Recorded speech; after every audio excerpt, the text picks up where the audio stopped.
the right-wing conservative elements that have been out to destroy this for a long time.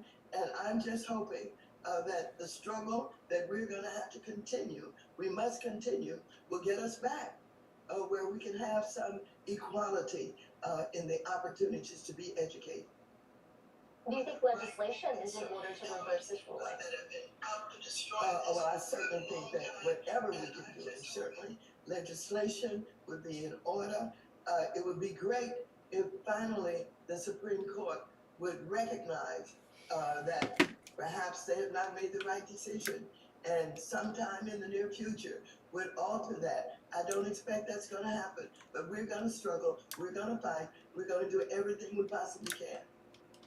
All right, we'll And turn that to is, AI. I hope we can be in the leadership of this. All right, Congressman, well, now turning to AI, you I'm have sorry. called on House Financial Services Chair Patrick McHenry to hold a hearing really as soon as possible on Microsoft's ChatGPT, as well as other advancements in AI, and really understand the risks and perhaps dangers that present themselves to the financial and housing sectors.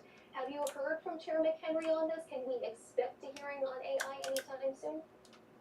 I've not heard, but yes, I did send a letter to him indicating that I would very much support a hearing on AI. As a matter of fact, AI is getting ahead of the Congress's ability to regulate and to make sure that consumers are not taken advantage of, that we get the truth and that the biases already in algorithms would not be what would cause problems in AI. And so I want this hearing very much. I think it is absolutely necessary. And I think we have to be concerned about who is doing it. And I just heard, just on your program a few minutes ago, a caution about investing in AI without knowing everything about the company that one might want to invest in. Because some are strong, they have the resources that are necessary to deliver the product, but others may not be in that situation. So we really need to get started on making sure that we have regulations that will protect everyone. Well, on that, Congresswoman, you led a task force for 4 years on AI. How do you think Congress should regulate AI? What does regulation look like for AI? Well, that's one of the things we tried to discover with the task force that was led by Mr. Foster, the congressman that had the responsibility to take a look and see what they could determine. And they learned a lot about AI. But I'll give you an example of the Consumer Financial Protection Bureau, who really believes that it is important that we get ahead of AI on this so that the consumers who would be utilizing AI to give responses to questions about what the law is and how they are to respond to it and what they can do in order to get relief when they are being, taken advantage of. If we're to have good information, if we're to have the kind of information that will certainly protect, the consumers, we've got to make sure that the AI does not have biases, for example, that would harm them. So whether we're talking about Consumer Financial Protection Bureau or education or housing, we must have the kind of regulations that will ensure that we're not going backwards, that we're not harming our consumers and our would-be homeowners, but we're giving them the information that they need in order to be successful in what they're attempting to do. Do you think Congress needs to create a new agency to oversee the development and implementation of AI and really ongoing monitoring of it? Or do you think individual agencies can create enclaves within them for whatever the various sector is to oversee them? There's a lot of debate going on about that. And I know there are those who lean toward not having a new regulatory agency and think perhaps it should go into the SEC. I'm leaning toward a separate agency. Even though my staff and I have not really gotten together on this, I do believe that this technology is so new and it's so different And we've got to teach people about the chat box and the black box and all of that, that we really do need a separate agency in order to do what needs to be done, in order to have the regulations that are necessary for this new technology. And so there's a difference of opinion by many on this right now. It certainly has not been decided, but that's how I feel about it. Congresswoman, a report on 60 Minutes earlier this year showed a machine developed by Google was able to learn the language of Bangladesh and then start translating in Bengali. And Google was not aware of really how the machine did that. So who's to say that this machine, which is run by Google, many of us use its search engine, use Gmail, could go and start publicly making public people's personal financial information. And the fact that Google doesn't really know at this point how that's happening, how do we create guardrails against that? Well, I think you hit it right where it should be noted that we don't know all of the dangers of AI. We don't know the creations that they could do. Um, and I think that we have to be cautious, we have to be very careful, we have to have regulations. We should get on it right away. It's taken us a little bit too long, but you're absolutely correct. We don't know what could be created in the way that we have seen some of the creations that you identified. Turning to crypto, Republicans on the House Financial Services Committee have put forth a discussion draft bill on a framework to regulate crypto. Where do you stand on that legislation, and how are things going as well on the stablecoin bill? Well, there has been a bipartisan effort on stablecoins. We have worked together to come up with the kind of regulations and oversight that is needed. We stopped a bit on the last break that we had, but we're very close. And I do think that we can get a bipartisan piece of legislation that will ensure on stablecoins that the companies have the assets that they claim to have in order to protect, the consumers that are investing. And so when we talk about crypto, actually stablecoins in the forefront of anything else that we need to do is on the road to some possibility of getting the kind of regulations that's needed. And so I'm very hopeful about stablecoins, but when we get into the larger crypto, there's still a lot of work to be done. I know that Mr. McHenry is trying to come up with some other efforts to deal with crypto, but we're certainly not there yet. All right. Well, Congresswoman Waters, unfortunately, that's all the time we have today. Thank you so much for your insight. Hope to speak with you again soon. Well, thank you for having me on. I appreciate it.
Bitcoin has been on a tear year to date, up over 80%. Cryptocurrency has held steady around $30,000 for a little over a week, though dipped below 30,000 this morning. Now, crypto took a beating last year following the collapse of FTX and the arrest of the platform leader Sam Bankman-Fried, but the price has held steady despite some volatility in the sector this year. The largest crypto platform in the world, Binance, and its founder, Changpeng Zhao, often called CZ, has been in hot water of late, all across the headlines. Now, here in the US, the Binance and CZ have faced probes from the IRS and DOJ, as well as lawsuits from the CFTC and the SEC. Recent suits accuse both of operating illegally in the US, misusing customers' funds, and market manipulation. Our next guest just published a report on the whereabouts of CZ, saying the billionaire is currently hunkered down in Dubai as French prosecutors investigate his crypto exchange for alleged money laundering. Joining us now is Bradley Sachs, Semaphore finance reporter. Good to have you on, Bradley. And we're going to get to CZ in just a second here, but we're looking at this recent report from the Wall Street Journal about the spot Bitcoin applications recently from BlackRock and Fidelity Investments. The sources there saying that the filings aren't sufficiently clear and comprehensive. We saw Bitcoin tumble on that news, dipped below 30, creeping its way back up. But what does this really mean then in terms of where crypto is right now? It's a very odd space to be in for the industry because we've seen regulators, especially in the US, push against this industry. And, I think the SEC has been very clear that there's maybe not even a future for the industry in the country. Yet we have institutional players, BlackRock, Fidelity, Deutsche Bank has filed to be a crypto custodian. Distressed debt investors who are making plays on FTX and other bankrupt crypto company assets, who seem to still think there's a future for this industry, that there's still money to be made, that their clients at least want access to these markets. And so there's this really fascinating tugging pull between regulators who either don't want to deal with this or setting very arbitrary laws.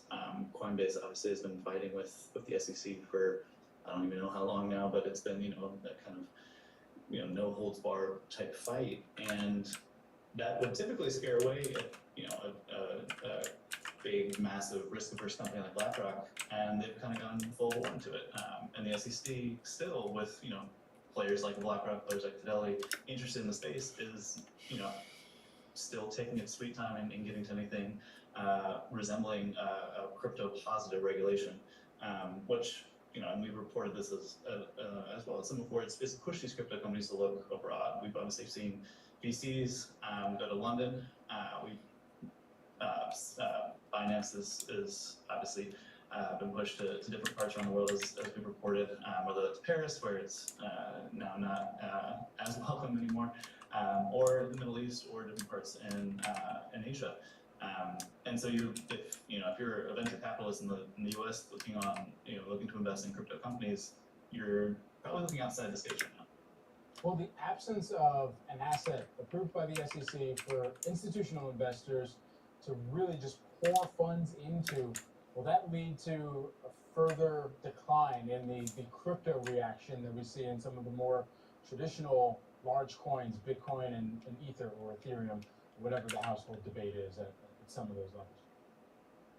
Yeah, I think the actual coins themselves have become so entrenched in a lot of U.S.-based investors' portfolios, but also global portfolios, that I don't know how much a spot ETF from Fidelity is really going to matter to a global investor who wants that exposure to their portfolio. There's obviously going to be ways for them to access the big major coins. I think what a lack of regulatory agreement between the industry and even some of these large institutional players will mean is that new startups, new innovation in Web3 and new innovation in crypto is not going to happen necessarily in the States if this is the path that regulators take. It's going to push them to Southeast Asia. It's going to push them to the Middle East, and I think for a lot of venture capital investors at the very least, that is the trend they're monitoring more so than will Fidelity ETF change the price of Bitcoin today.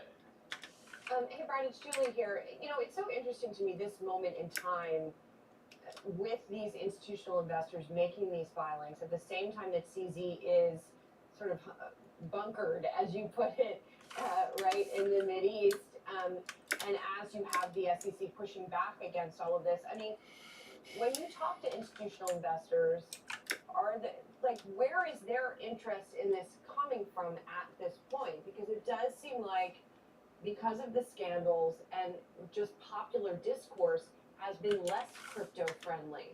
So it's interesting that they're sort of trying to make inroads now. Yeah, I have been, I guess, surprised at some points too, because you see kind of like the leading figures in the industry continue to get in trouble, whether that was SBF last fall or CZ now, where there is scandal kind of swirling around the people that you put as like, you know, the Jamie Dimon of crypto or the Warren Buffett of crypto. At the same time, I think these institutional investors are being driven by their clients who, whether they believe in the blockchain technology or just want to have access to this market and don't want to miss out on pretty significant gains, they're responding to their clients' demands. And right now their clients are saying, we don't know what this is, but we don't want to miss the train. And we trust that these big institutions can do this in a risk-averse way, or at least a way that minimizes some of the risk on us, so we don't have to invest directly into even maybe they are investing directly into a Bitcoin or Ethereum, but we don't have to invest directly into whatever is the big crypto startup of the day. We can invest through a fund, we can invest through a kind of managed portfolio where you trust that the people at these institutions know what they're doing, and that in turn that requires institutions to find people who are knowledgeable about the industry, who are interfacing with regulators and understanding what the risks are, and who are looking most likely outside the States. All right, Bradley Sachs, Semaphore finance reporter from one Bradley to another. Great to have you here with us today. Appreciate it.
But what does it actually mean? Well, the concept is simple. Make investment decisions based on corporate policies.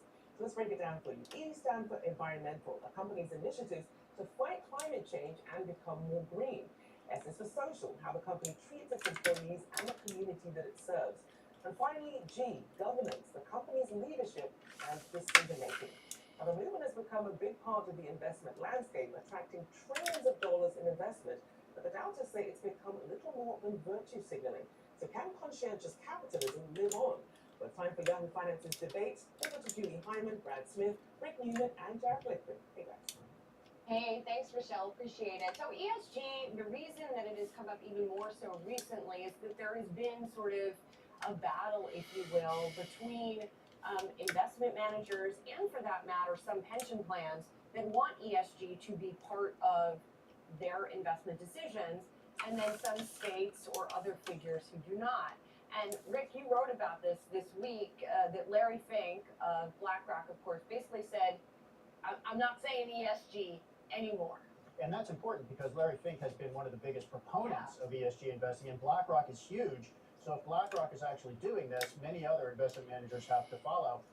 Specifically, think about Ron DeSantis. I mean, he has declared what he calls this war on woke capitalism. That is pushback against ESG investing and other things that might be related to ESG investing.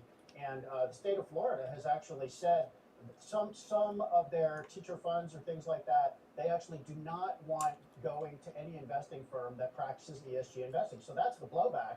So what is Larry Fink talking about? I don't think we know. Is he just going to rebrand it? I mean, is it going to be the same philosophy?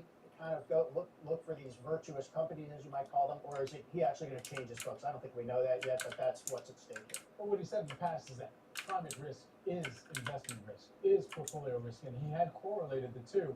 So if we kind of separate the E side from the S side of ESG, where that's where you get into the more politicized annexation of woke, which has been co-opted and perhaps so muddled to the point where it is distant and deviant from the actual meaning of where companies were more values-based, where they were trying to be more conscious about the consumers that they were serving, and growing out a more global or even just more diverse client base as well, which investors should look at and say, hey, potentially that means growth for the business, potentially that means expansion of the market, but instead that's been pushed to a different direction.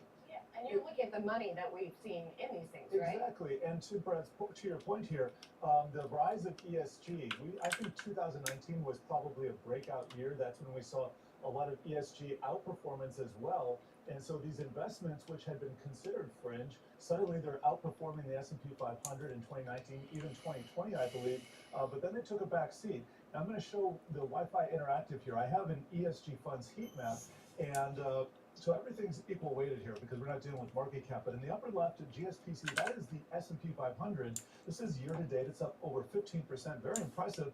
You'll notice that all these ESG funds, these are underperforming. Even the top one just underperforming by a little bit. This covers the USA. This is iShares. This is a ESG ETF for them. Now you take a look over the last year, you're going to see even more underperformance. You got some red there. And then 2 years, it's looking really bad because we go back 2 years ago, that was when a lot of stocks were topping. One of these down, XOSC down 33%. And then 3 years, still, the S&P 500 comes out on top. So it's definitely been outperforming, and that has been diminishing some of the arguments pro ESG. Now, I have a couple of notes here I want to show on the Wi-Fi Interactive as well. This is from Sanford Bernstein. I'm going to highlight some text here on the Wi-Fi Interactive. The term ESG was first coined in 2005. Fast forward today, ESG investing is at a crossroads, and they highlight some of the political uncertainty that leads to it. And here's the key line. The term may change, but the concept of ESG has been around for over 200 years and has been reinvented multiple times. Now I want to show another source here. This is from Goldman. Energy firms' focus has shifted from ESG to energy security, and we can see in this chart going back to 2010, the cyan line here, which has just risen meteorically here, and that comes with the timing of the conflict from Russia and Ukraine. That has shot up, and it has overtaken the concerns, the interest in ESG. So there's a switching of paths here where the rubber met the road, and people had to confront the reality that, yes, energy security is important. Now, can these two concepts be merged? Can we go back and maybe have a best of all worlds here? I would like to think so, but it's an evolving concept, and I guess is my point here. I think the evolution of the concept argues against the concept completely. Really? So I followed the energy markets a lot during the last year. So and they are a target of so-called ESG investing, right? So defund fossil fuels and so on.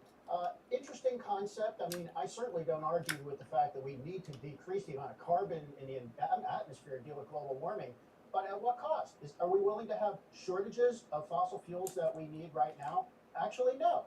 So gasoline prices hit $5 in part because energy firms don't want to invest in drilling anymore because their industry is under attack and they see what's happening. I mean, we're shifting over to renewables, and even government policies now support that. So they don't want to invest in new capacity. They want to give money back to shareholders, and we end up with skyrocketing energy prices, and that undermines public support for the whole thing. There is a new crowd of investors, though, folks like at Engine Number One Capital, who are pushing internally, not to defund energy, but to be shareholders of these companies and internally push for changes, push for increasing investment in renewables. And they have 1 or 2 board seats at Exxon now, Yes. right? And they're supported by the California Teachers Pension Yes, Fund. so that's there where are it's coming different from. ways that So- people have been So pushing for this highlights a problem. So some traditional energy firms are doing more for renewables than others. How do you fit that into your ESG portfolio? Do you say BP is in the ESG portfolio, but ExxonMobil is out? What's your threshold? for green energy I think it depends investment? on the portfolio. I mean, just to take a step back here, one of the other older terms for this is stakeholder capitalism, right? Is that when you're investing in a company, you shouldn't just be considering the bottom line and the return, to your point in that heat map that we get, that's not the only thing that you should consider. You should consider whether the company is a good corporate citizen, for lack of a better term. Is it helping to, promote environmental, social, and governance goals? And I think if that's how somebody wants to invest, that's a valid goal. If that is if that's how somebody wants to invest, recognizing that just the bottom line is not the only thing that you're assessing. And the other part of this too is where for individual investors are they looking at companies that are not trying to make such a drastic shift but are starting out with that as a North Star and saying we're going to bring the rest of the industry with us, or at least putting pressure on the rest of the industry to make a change or to recognize that there's a clear clientele there. Take Tesla, for instance, a company that made somehow electric vehicles sexy by coming in at the top end of the kind of luxury model there and then saying, all right, now we're going to make this more approachable for everyone else. They've never moved off of their environmental vision or that goal, but they have brought a lot of other traditional combustion engine manufacturers along with them into that space because they are now realizing that they're going to miss out on that wave. Also non-union. So how do you square that? That's a good So I would like to introduce one other factor. So you said 2019, sort of the peak for ESG Right, and investing. also peak in the growth stocks critically because those were considered ESG stocks like Apple, Meta, those were considered ESG just because they were not Exxon. So that gets back to the shifting definition Yeah, of the very term. Okay, so Donald Trump was president in 2019. The U.S. was doing basically nothing on to address global warming and climate change. Joe Biden comes in. We now have the most aggressive U.S. effort to address global warming and climate change ever with the Inflation Reduction Act. All these incentives for green energy. If you care, I mean, these goals are important. I think we probably all agree all these goals of ESG investing are important. The question is, should you go after them through investing? And there are other ways to go after these goals. Activists do it through boycotting companies or calling attention to practices they don't like. We now have massive government intervention in the market with literally hundreds of billions of dollars of incentives for green energy. That is going to be way more effective than ESG investing portfolios. Absolutely. Yeah, I mean, that's a really good point, and that's a good point that the inflection here now, a little bit away from ESG, comes at a time when the government's stepping in and doing the job. There was a perception before the Biden administration that was accurate that the government's not doing anything here. So let's see if we can muster some private sector incentives to do this. There's one element of this that we haven't talked so much about, and that's the idea of so-called greenwashing, or whatever term you want to apply to it, which is that when we had the upsurge in interest in ESG and companies wanted to be thought of as ESG, they would put this language in their statements and on their conference calls. Were they really adhering to this? I mean, you bring up big cap tech, which also are incredible consumers of energy. You think about data centers and the energy that they use. That is a very energy inefficient business. So, there's also that idea, and this kind of goes to your point as well, Rick, that it's really difficult to say this company is adhering to ESG, or it's doing it in one area but not doing it in another area, and how do you weigh all Right, that? and companies change. But I mean, at the end of the day, for the amount of companies that are sensing where they can satisfy investors or satisfy the narrative that they put forward to client bases by saying, well, here's a loophole that we can just buy into, for the amount of offsets that we can purchase instead of actually changing the operation, that's perhaps going to upset investors because then it will upset what our margins I actually mean, look look, like. greenwashing is definitely a thing. It happens. I mean, as a reporter, I've tried to look into this. It's hard. And I can't imagine how any ordinary person who has a day job and just looks at his or her portfolio and tries to pick stocks here and there, evenings and weekends, could ever figure this out. So yes, you can rely on investment managers to do that work for you. I don't really have a lot of trust that even the investment managers can keep up with it. There are just better ways to go after these goals. And to go back to what I've been following a lot, which is the war on woke capitalism. This is we have a massive culture clash in the United States these days that is just going to continue, and CEOs are constantly having to figure out. This is mostly social issues, which is 1/3 of ESG. CEOs are constantly having to figure out where to take a stand on social issues, where not to take a stand. Of course, we saw this blow up with Bud Light, trying to support the trans community and then getting pushback for that. The struggle is part of the process. The struggle, these battles between activists saying the companies should do this and the companies saying, oh, we really don't want to get involved. This is normal. This is actually how cultures evolve, and it's part of the process. So it's messy. Do you see it as cyclical though? Because it seems like activism has been on the rise over the last few years, and maybe it's just a secular thing that changes with the generations. But it seems like all that activism has been increasing recently. It certainly has been politicized for a lot of reasons we all know about: social media, cable news, the Trump effect. Everything gets politicized, and there are always controversies that companies get sucked into unaware, and they never thought they had to have a plan for. I mean, it used to be, Delta gave discounts to NRA members, and they canceled that, and then they had a big fight with gun owners. There's always going to be an issue, and you know what? Consumers just want their brands, to the extent they care about them, to be authentic. Right. They want you to just kind of evolve with the culture, and maybe when you have to step up and take the shot. A lot of CEOs don't want to take a stance on these issues, clearly. Bud Light is a very good example of that. Yeah. And they're a good example because they wavered on it. Yes. And for companies that have shown that they're willing to be performative in Bud Light's case, and I use that specifically because it was pure performance, because they did not stand by what they were putting out in That their was a messaging. mistake. And it was a mistake. It's proven to be a So mistake. they Even should, in I mean, business. that should have been part of the plan all along. Right. This is going to be controversial. We need to anticipate it. What's our response going to be if we get attacked for this?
Conservative critics of ESG argue the investing strategy prioritizes so-called liberal goals over investor returns.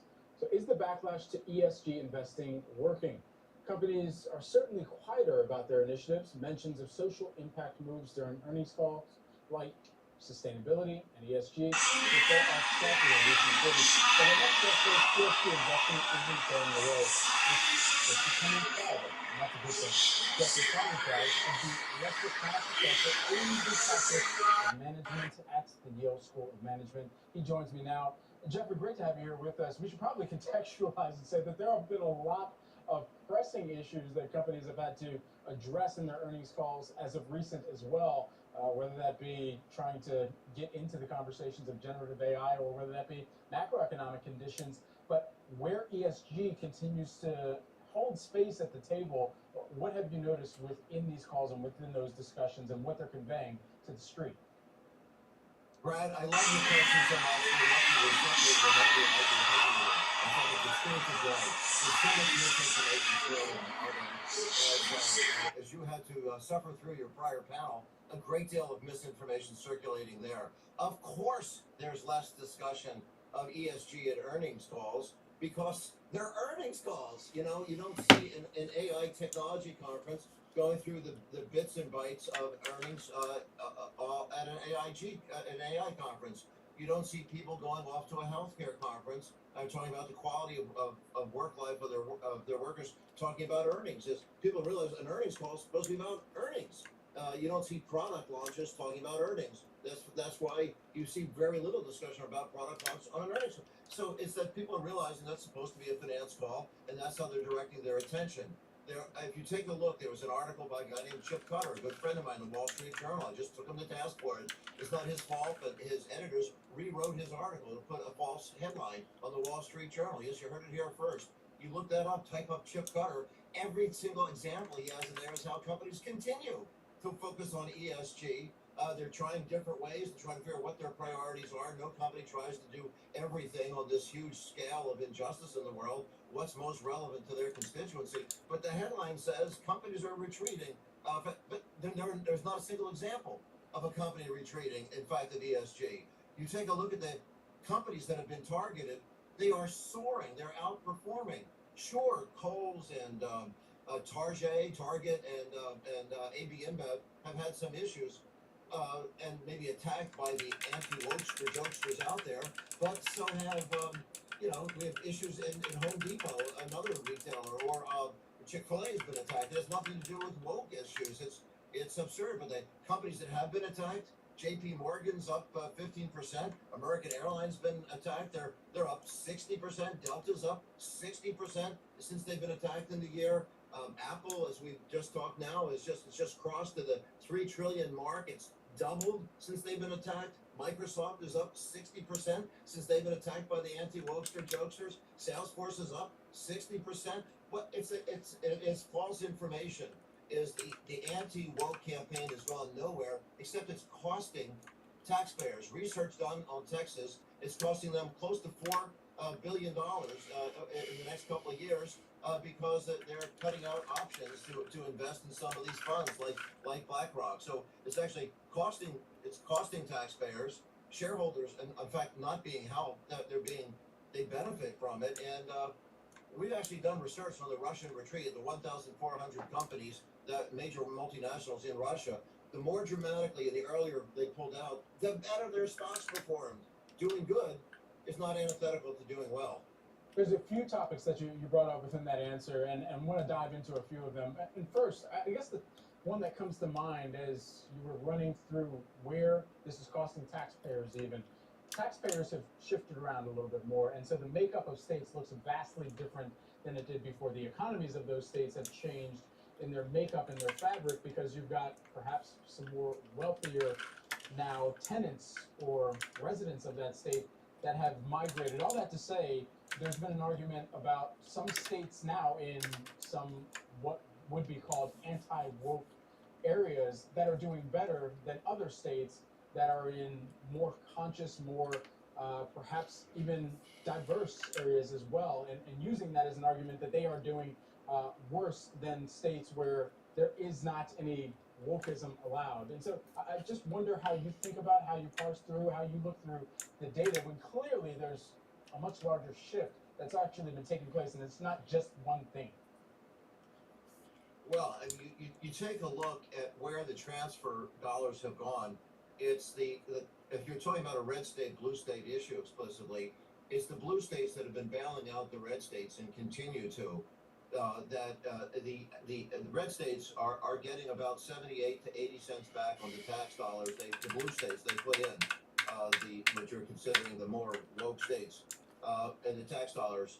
The red states, or you're considering the more anti-woke states, are getting $1.50 to almost $2 back on the money they put into their taxes. Why? Because they're the states that have walk-away, no-fault mortgages. We don't have these no-fault mortgages. So when people go into financial collapse, it's the Northeast and California that's bailing out the South Center and Southwest. The tornadoes, hurricanes, these natural disasters, they're overwhelmingly money is going to disaster relief in these places. So we're actually getting a worse return for the tax dollar from blue states and then transferred to red states. And military spending has overwhelmingly been cut back $3 to $1 in terms of the blue states suffering as we transferred and the ripple effect of that into red states. So there's a weird byproduct there. But take a look at company by company going there. Coca-Cola is doing very well. Delta, these are companies which are in the supposed red states that you have that have taken strong positions. Dell and American Airlines, they take a look at what they think is the proper position for their company, for their brand, whether or not it's on women's reproductive rights or on voting rights access or whatever the issue is, pulling out of Russia. They take a position they think is appropriate for their constituency. They look at 100 issues, each of these companies, and they come up with a decision. And guess what? They're outperforming companies in their industry for having shown that character pays off. This is not a new issue. It's George Weyerhaeuser told me in 1977, a staunch Republican, that we have a license to operate from society at Weyerhaeuser. We violate the terms of that license, it can be revoked. Jim Burt, Johnson & Johnson told me in 1985 that a corporate character is its most valuable resource. And that's what really matters, is we're looking at social capital here, and it's way more valuable than financial capital.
Curating social strategy for a brand is a delicate dance. Take the timely example of Bud Light. The campaign with trends influencer Dylan Mulvaney sparked a wave of hate. Subsequent boycotts saw Bud Light's sales slip. Suddenly, beer became politicized. Some were furious Bud Light partnered with Mulvaney. Others say the brand didn't do enough to support her. When catering to one group angers another, it can feel like damned if you do, damned if you don't. Gretel Going is the founder of Channel V Media, a communications company and strategy and PR firm here in New York City. She joins me now. Thank you so much for taking the time. Nice to be here. Thank you. Absolutely. So let's start right in. Dylan actually recently released a video on Thursday and speaking for the first time about the Bud Light incident. Let's just roll this clip really quick and we'll start things off there. For a company to hire a trans person and then not publicly stand by them is worse, in my opinion, than not hiring a trans person at all.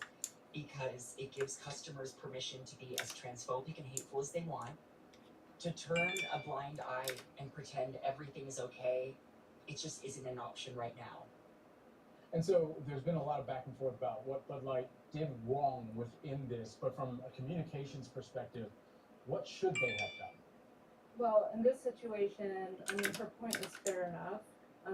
They might not have been contractually obligated to stand by her no matter what happens, but I think that there is an unspoken and unwritten contract when you work with influencers that, hey, this brand has done their homework, they know what they're getting behind, and they are going to stand by me no matter what the backlash is. I mean, you would assume that this brand has made an informed decision about who they are and what they stand for, and that I am part of that.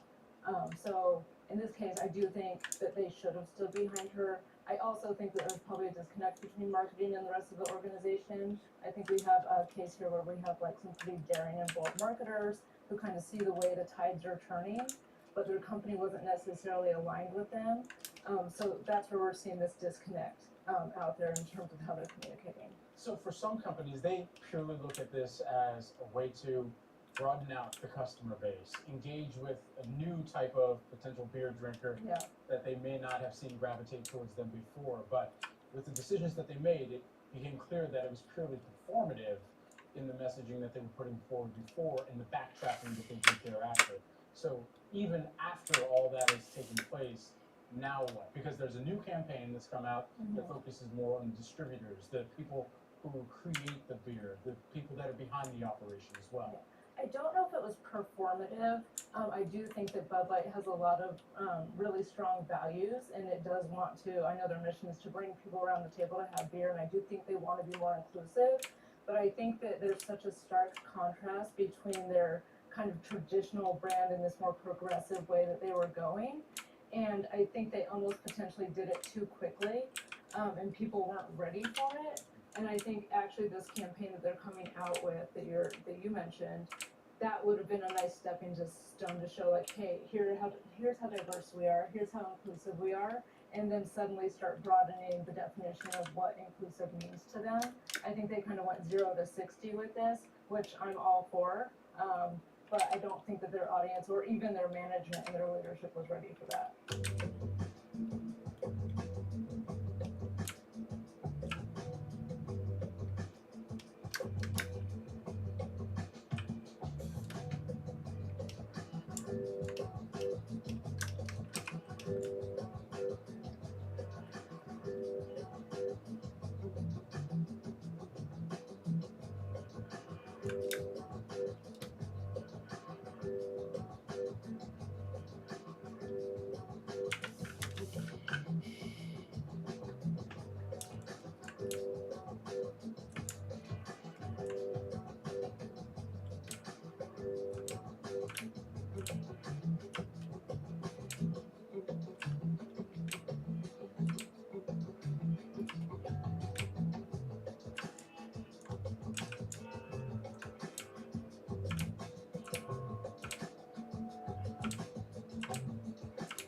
In a world of misinformation, disinformation, corruption, and vested interest, data is one of the greatest assets we have.